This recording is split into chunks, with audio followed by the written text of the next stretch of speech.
This is indieJourno.com, and joining me by phone right now is County Commissioner Steve Sisolak. He is in the Las Vegas area and has set up a GoFundMe for the victims of this terrible massacre. Steve, first of all, I understand that you have been talking to victims and even people who they've lost family members as a result of this. Yeah. Yes. What have they said? What have they told you? Well, they're just obviously in a state of shock, of disbelief. Everybody's hoping it's a nightmare, and it is, or a dream, but it's real. And as a community, we're coming together to cope with this. I can't say enough about our first responders. I mean, were it not for the selfless actions of our Metro and fire men and women, we'd have had hundreds of casualties, hundreds. Right, they responded immediately. It wouldn't have stopped until they ran out of ammunition. Right, they responded immediately. Yeah, they're people that were off duty. Absolutely. I mean, they triangulated where the shooter was and got to that 32nd floor in a few minutes. But in that amount of time, he was able to get off hundreds of rounds, hundreds. You got to remember, we got 58, 59 fatals, and we've got 500 in emergency rooms still. You spoke to, unfortunately, a widow of a first responder that did not make it through this. Yes, he was there as a concert goer, but while he's as a concert goer, he's doing everything he could to save lives, people said, and just gave his own to save others. Looking forward, you have created that GoFundMe page. This is so hard, but maybe this is one thing that people can do to show their support. Tell me about that.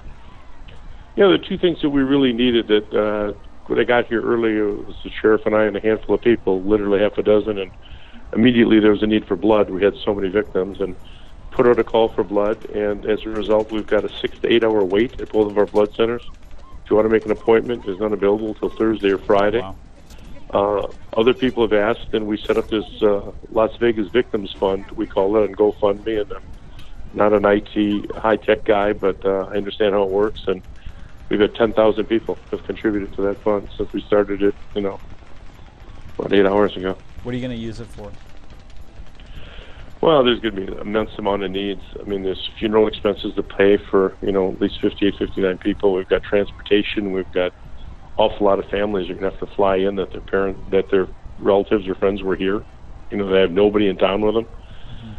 When you're on the crime scene, there's still telephones ringing. It's just, they're looking for people.